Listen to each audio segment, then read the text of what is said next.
La idea acá de esta charla era ver qué hacemos cuando el problema acá en las apneas del sueño es la hipofaringe, con cirugía, sin cirugía, un poquito darnos idea que hay también varias opciones terapéuticas y que tenemos que tener en cuenta al momento de abordar a estos pacientes. Ya Alberto habló de la nariz, habló del paladar. Entonces, una cosa que tenemos que saber, básicamente, que las apneas del sueño, dijimos que en la vida adulta es de causa multifactorial, que es verdad que hay un fenotipo que es anatómico, que es el que predomina, y obviamente, ya habíamos dicho en todas las charlas anteriores que cuando los colapsos son bajos, en general sabemos que hay más hipoxemia, mayores desaturaciones, y en general son esos pacientes que ya nos cuesta que toleren el CPAP de entrada, ¿sí? Sabemos que más o menos la lengua va a participar, el paladar va a participar entre el 70 y el 100% de las veces en el colapso, y la hipofaringe y la epiglotis entre el 30 y el 10% de las veces van a estar combinados con colapsos de velo del paladar. Ahora, cuando nosotros vamos a abordar este tipo de colapsos, ¿sí? Son colapsos que son de difícil diagnóstico, que en general no los vamos a hacer en el consultorio, simplemente podemos llegar a tener una leve sospecha, ¿sí? Su diagnóstico en general termina siendo dificultoso y requiere de un equipo que esté medianamente entrenado, ¿sí? Porque hay que hacer algunas técnicas que las tenemos que entender, y para resolverlos tenemos que tener en cuenta que las complicaciones de este tipo de cirugías son complicaciones severas y graves. Por lo tanto, requiere que tengamos un ámbito hospitalario que podamos sostener este tipo de complicaciones, ¿sí? Básicamente lo que vamos a hacer es tipo de algoritmo, es la sospecha de diagnóstico, algún estudio de diagnóstico, alguna endoscopía de sueño, ¿sí? Un abordaje inicial y una evaluación de esta respuesta.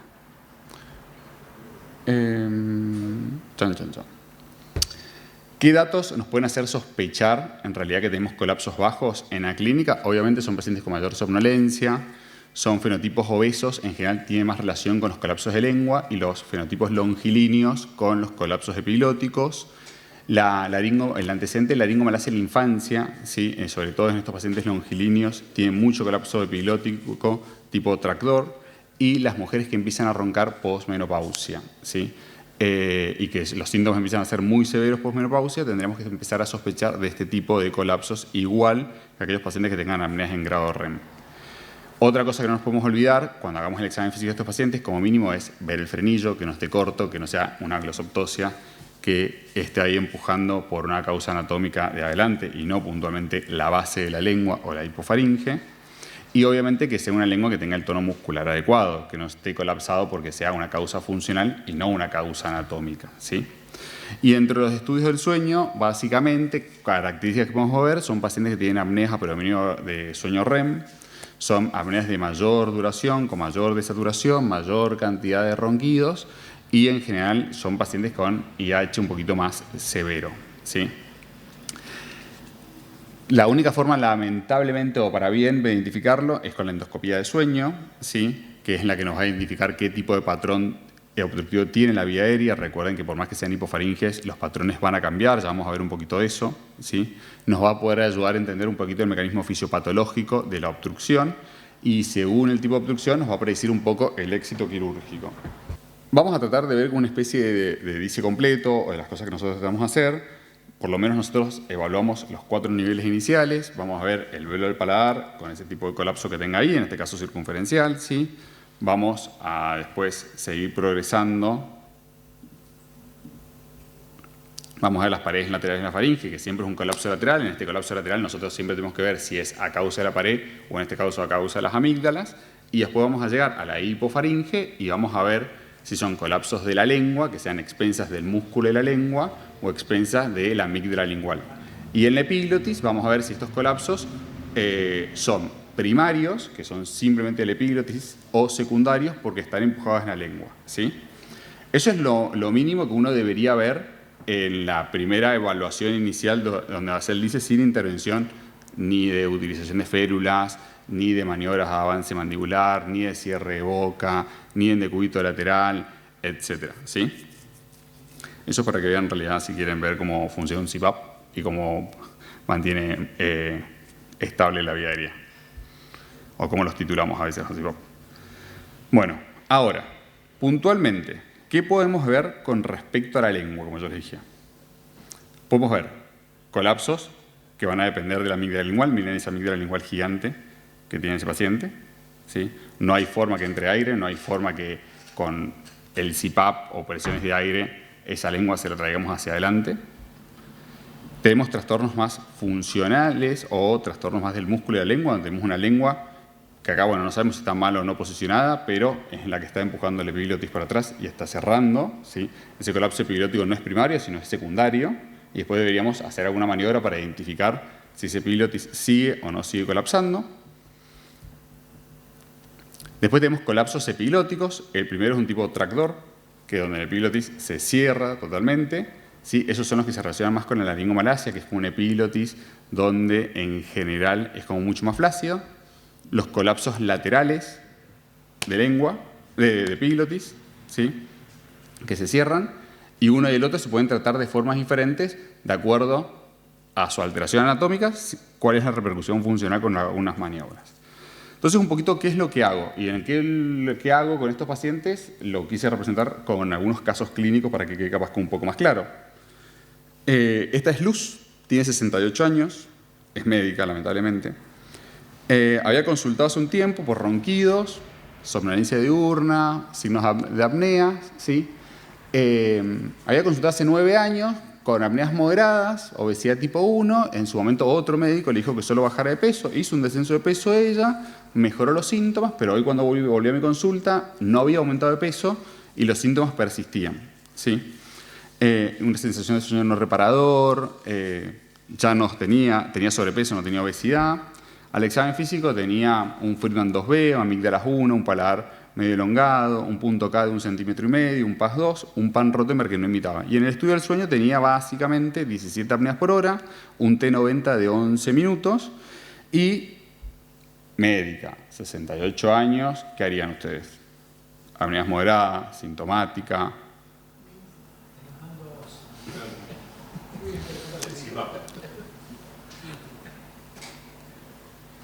Yo le pregunto, tiene casi 70 años, ¿para qué le voy a tocar a veces algunas complicaciones? Le indicamos el CPAP, pero ella no lo toleraba el CPAP. Sí. No me quedó otra opción que hacerle un DICE. Viste que con los colegas, a mí me pasa que prefiero intervenirlos lo menos posible a los colegas. Le hacemos el DICE, justo vamos a hacer el DICE y se corta la pantalla. No, bueno, le hacemos el DICE, no sé si lo ven bien o no ahí, pero el paladar en realidad está estático, no hace nada, un poco capaz que de fuerza. Vamos a verlo completo igual, dice. Estamos todavía ahí, no nos hemos movido. Las paredes laterales están rígidas, la lengua está rígida, la epiglotis está flácida y tiene ese colapso antero-posterior o tipo tractor, ¿sí? Imagínense que si yo le tiro aire por adentro, en la presión del CPAP, lo que hace con una epiglotis flácida es cerrarlo más, es ahogarse más, por eso no toleraba el CPAP. Tiene una causa, ¿sí? Ahora, espera, ahí está. Yo veo hasta ahí. ¿Qué harían?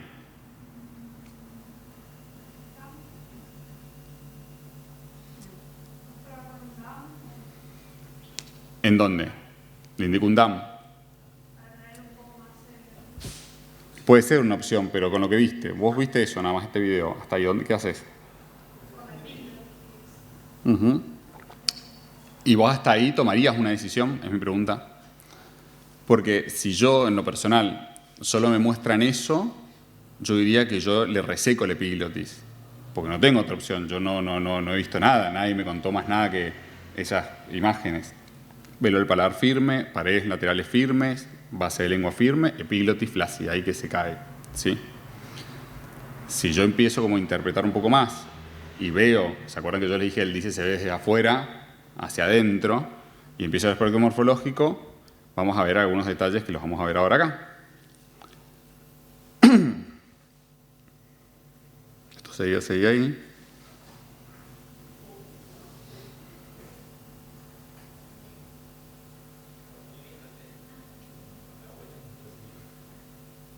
Seguía dándose, pobre Luz.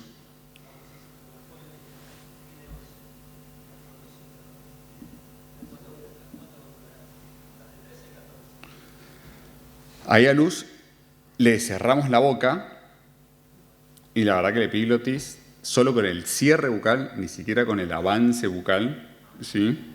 Ya mejoraba. La epiglotis estaba mucho más estable, ¿sí? Fíjense ahora que le vamos a filmar un poco la boca, de cómo está posicionada la lengua. Chin lift para nosotros es solo cierre de boca, ¿sí? Y el Smarch a veces hacemos con el avance o probamos una férula. Le miro ahí la boca, boca abierta, lengua baja, mal posicionada, ¿sí?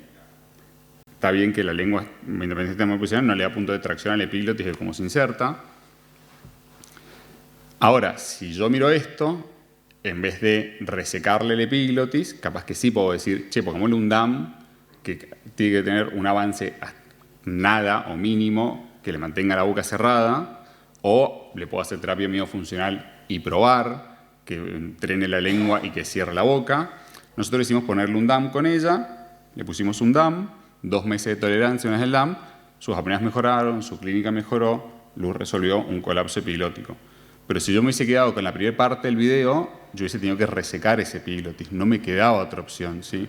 Entonces por eso es importante no quedarse con la imagen que les muestran, sino con qué pasó después con todo eso y qué pasa cuando yo hago algunas maniobras que para nosotros significan la refuncionalización de la vía aérea. El DAM, para nada, como no hemos hablado nada, 2 cosas del DAM. El DAM la verdad que tiene un éxito más del 70% en general, tiene que estar bien indicado, tiene que tener una muy buena salud bucal, tiene algunos efectos adversos, que puede ser mucho dolor miofacial, puede ser que lastime algún diente o que tuerza algún diente, ¿sí? Entonces es fundamental que tenga una evaluación de un odontólogo, ¿sí? No nos mandemos solo a hacerlo. Y se recomienda en general cuando, para ronquido simple, hasta apneas moderadas, en pacientes sobre todo un poco en general más jóvenes, en las mujeres funciona mejor y que no tengan obesidad, ¿sí? Este es otro caso. Este es Cristian, me lo derivaron, tiene 45 años, es programador, dice que empezó a trabajar y hace ya un tiempo que se siente muy cansado, hasta depresivo, fue al psiquiatra y el psiquiatra lo medicó, ¿sí? Llegó, le pedimos un estudio del sueño, tenía apneas de grado moderado, con eventos prolongados, ¿sí? Sobre todo en supino y no mucho más. Le probamos el CPAP, porque él la verdad que quería sacarse sus síntomas rápidamente y tampoco lo toleró. La nariz estaba perfecta, no tenía IBN nada, un flaco longilíneo perfecto. Entonces, bueno, a la intolerancia del CPAP también le hacemos un DICE. Vamos a ver algo similar. Van a ver que la lengua está realmente ahí, por ahora todavía sigue estable, la valécula se ve entre todo libre.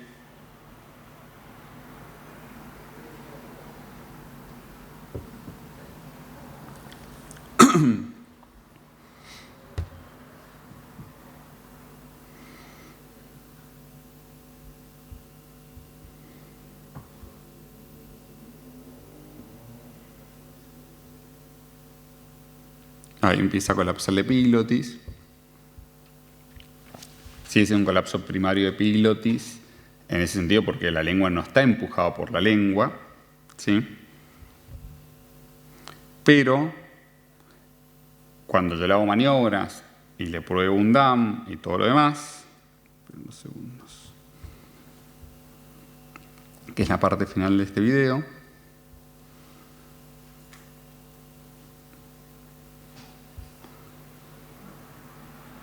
bueno, se me cortó antes, vemos que el epiglotis en realidad va a seguir colapsando, ¿sí? Y ahí, bueno, no me queda otra opción que resecarle ese epiglotis, porque con un DAM no se modificó, la epiglotis es un colapso primario, no estaba empujado por la lengua, y ahí resecamos el epiglotis, resecamos el borde libre del epiglotis, lo que le sobra el epiglotis. En general hay recomendaciones que dicen que no hay que resecar más del 75%, que hay que dejar una especie de cabo. Es verdad que en los pacientes jóvenes el principal mecanismo de protección de la vía aérea es la sensibilidad de las cuerdas vocales. Se piden solo estudios de dilución previo, que se debería pedir un FES, no una videodeglu, y un FES donde evaluemos la sensibilidad de las cuerdas vocales, ¿sí? Aquellos pacientes más de 65 años que recuerden que puede tener una neuropraxia de la vía aérea por la vibración del ronquido de larga data, ¿sí? Y recuerden que todos los pacientes ya adultos que no trataron sus apneas del sueño también van a tener una dilución atípica. Entonces esos pacientes, capaz que resecándole toda la epiglotis, capaz que sí pueden llegar a tener algún trastorno deglutorio.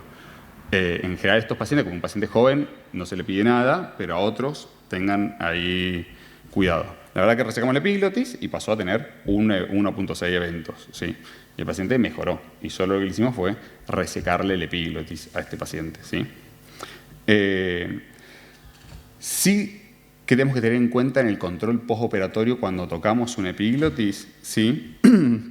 Primero, que si hacemos con algún tipo de cauterio, sea láser, sea en este caso que le hicimos una punta de colorado, que sea de baja intensidad, ¿sí? Obviamente cuando está intubado, la FiO2 baja, si pueden poner alguna gasa mojada, mejor, para evitar algunas lesiones del tubo. Si sospechamos algún trastorno deglutorio, previamente pidámosles un FES, ¿sí? Un estudio endoscópico de la deglución, ¿sí? En general, como digo, como máximo se recomienda resecar hasta el 75% y hagan el seguimiento estricto hasta que cicatrice para que no haga ningún tipo de sinequia, ¿sí? O si va a hacer un tipo de sinequia, que podamos hacer una intervención de una forma temprana.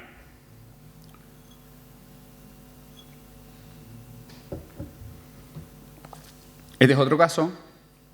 Me infartó, literalmente. Pero no vamos a hablar de sus complicaciones, sino de su resolución. Es un paciente que es hipertenso, que es de difícil manejo. Lo mandaron los cardiólogos. Además, fuma. Tenía un BMI de 30. Tenía una hipertrofia rinitítica, pero como del pucho, porque no era otra cosa. El tabique estaba alineado. Tenía 27 eventos, con un índice de saturación de 22 eventos por hora. Dijimos, bueno, hay que tratarlo. Le probamos el CPAP. No lo pudo usar. Se lo intentamos probar 3 veces al CPAP. Porque encima es el suegro del jefe de cirugía general del hospital. ¿Qué vamos a hacer? ¿Le damos un CPAP o no? Estamos de acuerdo. Estamos todos de acuerdo. Pero no toleraba.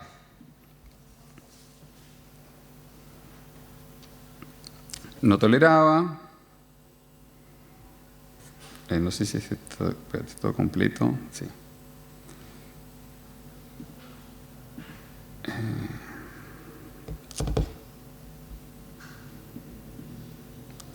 Se me trabó, espérate.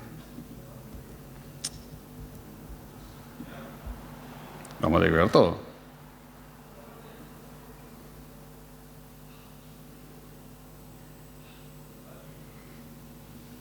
Van a ver que el velo del paladar solo tiene una vibración. Van a ver que los palatofaringios están muy hipertónicos, ¿sí? Cuando encuentren eso, siempre tienen que hacer alguna sección o debilitarlos, porque si no, después cuando ensanchan todos, ven la boca así divina en el postoperatorio, pero cuando vienen al control ya con la polisomno, ven igual la polisomno. Pero decís, ¿qué me pasó? Si está divino. Le haces hacer un valsalva o algo, y vos ves que la pared lateral le hace. Y decís, esto le pasó. Tengan cuidado con eso. Van a ir viendo que se cierra de una forma lateral. ¿Qué le pasó a mi amigo?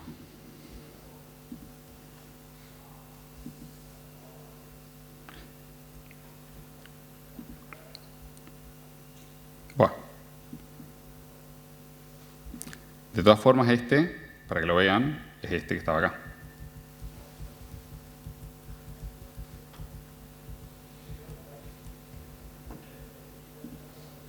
Eran esas amígdalas linguales gigantes, ¿sí? Además del colapso de la pared lateral complejo. Entonces decidimos hacer una resección de la amígdala lingual porque no mejoraba con maniobras, no mejoraba con nada, ¿sí? Y una faringoplastia combinada.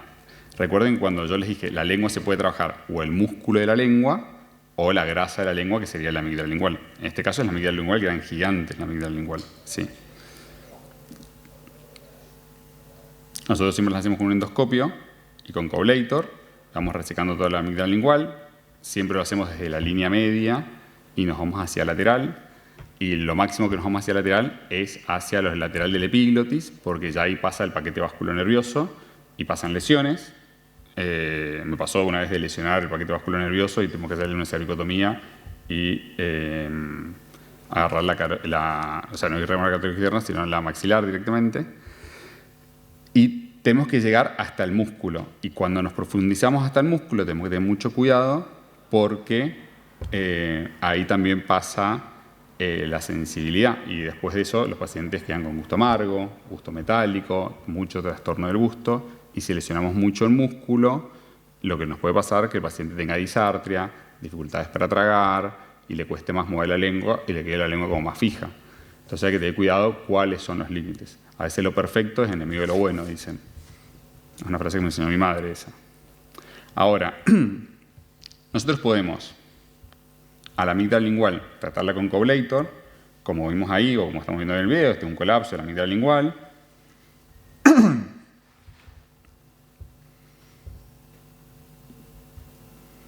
Y vamos resecando absolutamente todo. Siempre, como encima de estos colapsos de amígdala lingual, van a tener un colapso de epiglotis secundaria. Toda la cara lingual del epiglotis la escarificamos para que se pegue y se la lleve hacia adelante y que después no caiga. O en el hospital también tenemos la posibilidad de hacer cirugía robótica y sacarlas con robot. El robot nos permite una mejor visualización, como pueden ver ahí. Es divino, todo lo que uno puede sacar, cómo puede sacar los límites, ¿sí? Pero también pasa que cuando hay complicaciones, las resoluciones son manuales, no se resuelven con el robot, ¿sí? Y en la actualidad no han mostrado una amplia mejoría usar el robot versus usar el Coblator. Pero sí, la verdad, que la visual es mucho mejor, pero los costos son elevadamente costosos usar el robot, ¿sí? Ya solo prenderlo tiene $15.000 de gasto. Pero bueno, se pueden sacar de las dos formas y quien lo quiera pagar, lo puede pagar, ¿sí? Y después, este es otro caso, que es Diego, que tiene 37 años, que tiene apneas moderadas, que no quiere usar el CPAP porque él tiene 37 años y él no se va a acostar con su esposa y con su hija con un CPAP. Eso nos pasa también un montón de tiempo. Tiene síntomas diurnos, es bastante volado él, por no decir otra cosa. Pero fíjense que acá tiene un colapso de la lengua que empuja el epiglotis, pero no es la grasa de la lengua, es el músculo de la lengua, ¿sí? Entonces acá, ¿qué puedo hacer? Puedo hacer o una resección del músculo de la lengua, o a veces lo que nosotros por lo menos más utilizamos es un SMILE, que es resecar el músculo pero por adentro, ¿sí? Lo que nosotros hacemos básicamente es traccionar la lengua, las marcamos con ecografía las arterias linguales para que tengamos el reparo y no llevarnos puestas las arterias linguales y generar una lesión de la lengua. Le hacemos una incisión de 2-3 centímetros por delante de la ave lingual y con el Coblator vamos enterrándonos un mucoso hasta la base de la lengua y vamos quemando toda la lengua por adentro, ¿sí? Hasta haciendo un túnel de la lengua. Y va a ir viendo que toda esa parte de la lengua se va a ir como retrayendo y se va a venir hacia adelante. Ahí me meto con la cámara por adentro de la lengua y se genera como ese túnel, ¿sí? Están planteados como procedimientos que se podrían hacer ambulatorio. Yo nunca lo haría ambulatorio porque me parece un montón, duele, ¿sí? Y estos recuerden que son siempre como los reparos o las posiciones. Primero que el paciente tiene que estar en hiperextensión, siempre tengo que tener una buena visualización cuando yo trabaje en la hipofaringe, o sea, no se metan a trabajar allá abajo si no consiguen estar cómodos, porque puede ser toda una catástrofe. Siempre recuerden que cuando uno no se coman las papilas linguales, porque va a traer muchas complicaciones de comorbilidades de la vida del día a día, y recuerden no lesionar el geniogloso como músculo, porque después trae mucha disartria, mucha difagia. Somos gente que le queda como la lengua pegada, hablan raro, y no se vayan hacia lateral porque está el paquete vascular nervioso. Ya sea o lesionen el nervio, ¿sí? Y la lengua después no les va a mover bien porque no lo van a recuperar, o lesionen el paquete vascular y la lesión de ese paquete vascular puede que recurrir a la muerte del paciente intraquirúrgico. Sangran un montón, ¿sí? Y después es este otro colapso que a veces podemos ver, para que lo tengamos en cuenta. Este es un colapso también epiglótico aislado, porque esto más allá que lo hemos mencionado, nunca tampoco hemos hablado como en particular, ¿sí? Y ahí ven que cuando nosotros Simplemente le cerramos la boca, la epiglotis se trabaja, queda ahí rígida.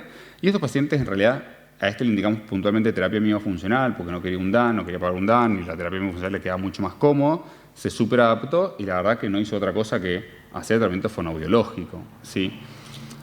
Entonces, esto para que entendamos que las soluciones no siempre son quirúrgicas, ¿sí? Hay soluciones no quirúrgicas siempre y cuando entendamos qué le está pasando a nuestro paciente, ¿sí? Y esto es un poco lo que dijo Alberto, que es el estimulador del nervio del hipogloso. Acá la verdad que no se usa, tiene resultados fantásticos, también es ultra caro, están alrededor de 30 a 35 mil dólares, ¿sí? Tampoco son la maravilla que les solucione el problema sí o sí a los pacientes, digo. La verdad que colocarlos no es dificultoso, se busca el asa del hipogloso, se coloca el inyector, se pone como un cable por debajo subcutáneo y se pone como un marcapaso del otro lado del corazón, ¿sí? Y eso va a censar presiones, es el que más se usa y al censar presiones estimula el hipogloso y lo tira. Hay otras marcas que funcionan de otra forma, pero este fue como el que más se popularizó, ¿sí? Así que como conclusiones sabemos que estas apneas del sueño son un trastorno heterogéneo y lo que hay que entender es qué le pasa a nuestros pacientes para elegir su mejor tratamiento. Hay que recordar que el compromiso de la base de la lengua y la epiglotis en general son bastante frecuentes o más frecuentes de lo que uno piensa. En general están relacionados con apneas severas, con intolerancia al CPAP, con síntomas más profundos, con eventos más largos, ¿sí? Se necesita un equipo entrenado en resolver estos problemas y también un ambiente adecuado que pueda sostener el problema, porque para capaz que podemos tener un mega médico que lo puede ir a solucionar u operar, pero si la terapia intensiva no funciona bien, y podemos estar en un grave problema, ¿sí? Y cuando hablemos de colapsos bajos, Alberto recién lo mencionó, que hay lugares donde la gente no los tratan, sepamos cuáles tratar, no tratemos todos, ¿sí? Porque en general son los que menos éxito a veces tienen, entonces hay que seleccionar muy bien al paciente. Así que bueno, eso es gracias y nosotros también los queremos invitar a nuestra primera beca de perfeccionamiento, que la largamos este año en el hospital, que duró un año, y está a cargo de la doctora Sartori, y las inscripciones van a ser hasta el 7 de julio, ¿sí? Lo único que se requiere es ser título especialista de otorrinolaringología, para que vengan a trabajar con nosotros un año. Y ahí les dejo el mail de Germán, que es el secretario, para que hagan esto, ¿sí? Bueno, gracias.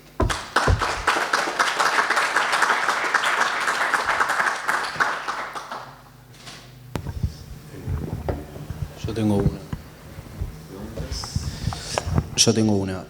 También para colapsos de epiglotis, si es válido, en vez de hacer la epilotoplastia, o sea, de resecar la epiglotis, hacer en la cara lingual de la epiglotis, directamente cauterizarlo y generar adherencias con la base de la lengua. Depende, sí. Como viste que hay un video donde puse, por ejemplo, mira.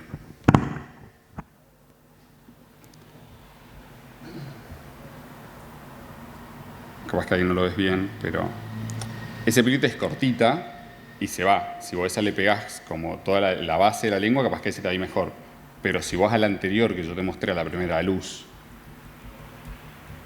le haces eso, va a ser insuficiente. Porque vas a ver, viste que la epiglotis ya es mucho más larga, ya está flexionada, entonces por lo menos una parte se la vas a tener que resecar. Nosotros igual, además de resecar, siempre la base de la epiglotis, la cara lingual, se la cauterizamos junto con la base de la lengua para que se pegue por lo menos y no se caiga más. Pero hay algunas que tienes que sacar el borde libre y otras que no. Sí. No, en niños. Y en la lengua, cuando fuimos al curso, había una técnica que pasaba como un punto de tracción. Esto. Ah, no tengo, espérate, no tengo internet. Sí, yo me refería a eso. Esa. Yo hablaba de la epiglotis. Flexión no hacen. No, en adultos, primero, yo antes las empecé como a hacer como para practicar en adultos, es mucho más complejo que en niños porque tenés la epiglotis allá abajo y es difícil maniobrarlo. Segundo, que les molesta mucho a los adultos y empieza y el punto se termina saliendo. En los chicos funciona un poco mejor eso. Y lo otro que vos decís que es el avance de la lengua. Exacto. En adultos no se hace, pero en chicos sí, les funciona bastante bien.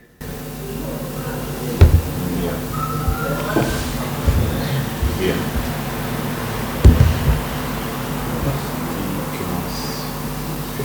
No, procedimientos con respecto al opioides, con eso. Ya, se sigue mencionando, o sea, son esas cosas como quedaron tipo en la jerga, la verdad que no se hacen más.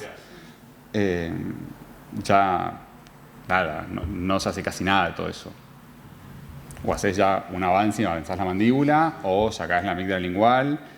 Te digo lo del músculo, ya hay muchos que hay una contradicción de se hace o no se hace, y las epiglotis, si son primarias y que no mejoran ni con DAM ni otro, las resecás, y si no, intentás, si son primarias, terapia miofuncional o DAM. Después había otra que era una sección del hueso y rotar. Sí, el avance del geniogloso en realidad. Era como lo que vos hacías con la aguja, ¿viste? Una cosa así, pero lo avanzabas trabándole con una porción de hueso. Tampoco es así. Lo que pasa es que eso se dejó de usar porque realmente a la larga, como es músculo cede. Sí, claro. Entonces, hay que saber que no funciona. Está pasando con todo lo que es. Ahora hay un aparato que están largando que se llama para hacer terapia miofuncional pasiva. Vos te pones un aparato que te mueve la lengua. Entonces lo pones así, mira, te lengua, es pasivo. Entonces, si vos no activas, esto es como cuando salió la fajita para los abdominales, para que te muevan los músculos, es pasivo. Entonces, si vos haces el reclutamiento muscular, viene por la estimulación de la placa neuromuscular. O sea, que vas activando y vas reinervando y todo eso. Eso es ejercicio. No hay otra. Si vos lo querés mejorar. Entonces eso se dejó usar, igual que la suspensión de ioide que se usaba. Todavía se sigue usando en algunos casos la suspensión de lengua porque es simple, sobre todo en niños, que son esas suturas que se pasan por atrás de la lengua y se traen. Tratar de hacer menos cruento, digamos, algo, pero también está esto de balancear si te funciona o no te funciona. La resección tubular del borde lingual del epiglotis funciona muy bien. No necesitas punto, nada de eso, se retrae todo y se hace la flexión. Fantástico. Cuando uno hace una resección de base de lengua o de amígdalas linguales, en el ya que estamos, le haces eso y queda excelente. Los Alberto, con respecto a la resección de pilo, lo que más hago es esas asfixia lingual. Salvo cuando son resecciones parciales, sí, las hago con monopolar, con la punta de colorado. Tenemos el láser más problemático. ¿Y como decía Sebastián, cuánto resecar?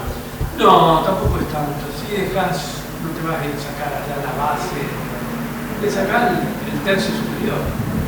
Y horizontal también hubo propuestas que le sacan el P, que le sacan el I. Lo único es no dejar que en algún momento me quedaban como picos, puntos para que quede redondito y que quede más prolijo, pero tampoco de quedar síntomas posteriores, naturalmente, hasta que termina la fibrina de cicatrizar y vertir todo. Y es una de las cirugías que más beneficios y buenos resultados da y el postoperatorio es fantástico. Si vos operas solamente amígdalas linguales con radiofrecuencia y epiglotis, entonces si el paladar está bien, que hay bastante pacientes que no tienen casi dolor operatorio trabajando con radiofrecuencia. Lo que duele es la faringe. Pero en la faringe estamos, ¿vos viste los parches de buprenorfina? Muy bien, los parches de buprenorfina, analgesia, volví a hablar y nosotros, el 95% de los pacientes quedan internados 2 días en terapia común, en sala común. Y o sea, lo operamos un lunes, ese lunes se queda, el martes lo chequeamos a ver cómo va la devolución, la escala visual del dolor, cómo anda más o menos con vía endovenosa. Algunos ya se va ese día, algunos, no la mayoría, lo dejamos otro día. Y el miércoles a la mañana en general se va. Tuvimos un caso que estuvo 11 días. dolor. Por dolor, yo no fui al trabajo, también tiene que ver con la personalidad. Y yo, uno fuera del británico, lo tuve 15 días. Hace muy poco. Sí.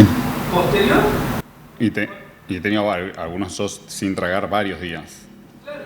Bueno, y hubo uno, no, la verdad que soy bastante discreto, todavía no llevo las cuentas de cuántos operamos, ¿no? Bastante. Yo creo que más de 100 operados. Pero hubo uno que le dimos de alta a los normal, 38, 72 horas, y a los 12 días lo tuve que reingresar por dolor. Y aparte ya a un cierto punto, o sea que metete, ponete la vía. porque en un punto también es muy importante la anestesia, porque hace el marketing de la cirugía. O sea, está bien, mejor esto es un salgué, no me operen un pelo. No, creo que sí, fue duro, pero hacelo. O sea, ¿cómo es la comunicación paciente con amigos? Claro, no, sí, fue duro, pero hacelo. No somos nada. Porque acá la diferencia que vos haces diferente cuando uno hace el planteo con el paciente es, mira, el TAM está bien, funciona, el CPAP está bien, funciona, pero es un parado. Vos te lo sacás y te mojás. La cirugía, vos podés ir solo. No es una tarea sin terapia funcional, está bueno, que haga entrenamiento, pero resolvés. Esa es la que también lo tiene que saber el paciente.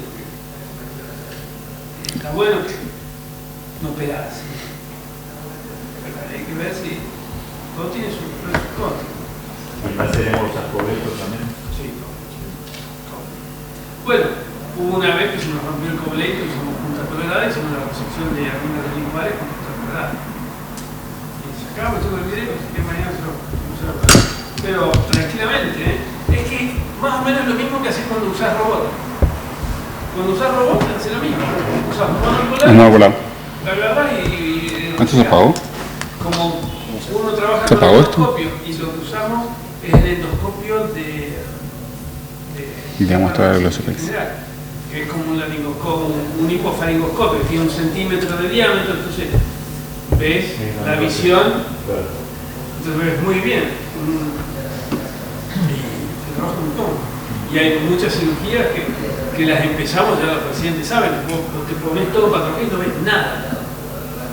Cuando empezás a sacar y le sacaste ya unos 2 centímetros de lengua y amígdala, ahí empezaste a ver el epígrafe. Es lo que tenés que sacar. En los pacientes, como dice Sebastián, donde tenés amígdala que le identificás y vas mejor porque tenés el plano entre la amígdala y la lengua. No te das cuenta y pero cuando tenés lengua tenés que sacar. Creo que con el radiofrecuencia es una maravilla, porque la cirugía totalmente. Sobre todo en el dolor postoperatorio. Porque estás manejando temperaturas de 60, 80 grados. Y localizado. Monopolar manejás 700, 800 grados. Entonces la abrasión a profundidad que hace el tejido es totalmente diferente. Y después tipo un consejo comercial. Las puntas de Collator intenten no reutilizarlas. Si las reutilizan, reutilícenlas poco, porque se tapan y en general cuando las vas destapando vas como rompiendo los alambrecitos que tiene, y el Collator lo que tiene es que es calor localizado, que no difunde. Cuando vos vas modificando la parte de la punta, ese calor empieza a difundir.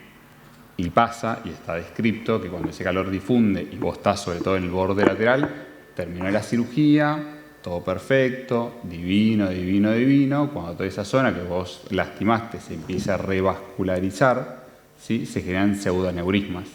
Y sangran un montón porque lesionaste la capa adventicia. Y en general esas pseudoneurismas no son embolizables. Andá a encontrar la arteria en ese momento, sino que en general cierran por presión, pero pueden sangrar mucho en el medio. A mí uno de los pacientes, bueno, se los voy a mostrar mañana, se me infartó en el medio por eso, ¿sí? Hice una descompensación hemodinámica y se infartó, lo tenían que coagular, recién operado de esto, era un caos, fue. Bueno, y un anecdótico. Vemos No, es que todos lo hacemos. Vivimos en Argentina, digo, y todos, sí, che, me la guardo, está bien la punta. Guarda. Yo a partir de ahí no las guardé más, las tiro. No. $500, la de Chloe No es que se calienta el instrumento genera una frecuencia que hace que los tejidos por ionización se calienten. Entonces, es como que le haces una onda de movimiento, como una ecografía que mueve molecularmente y levanta la temperatura del tejido. Escúchame, ¿vos prendés esto o no? ¿O ya se apagó? No, tranqui, si no, no pasa. Era para mostrar justo el video de la glutopexia de cómo pinchabas. Pero no pasa nada. Mira. A ver ahí. Láser de Erwin. No sé cómo es el láser de Erwin. Y calientan en profundidad. No, pero esto es superficial. Esto es superficial. Claro, esto no tiene caras de penetración en el tejido. Por eso es. Entonces sería como un diodo. Claro, yo no sé mucho de la diferencia de los láseres. Sé que ahora empezaron. Superficie no hace nada y en la profundidad levanta temperatura.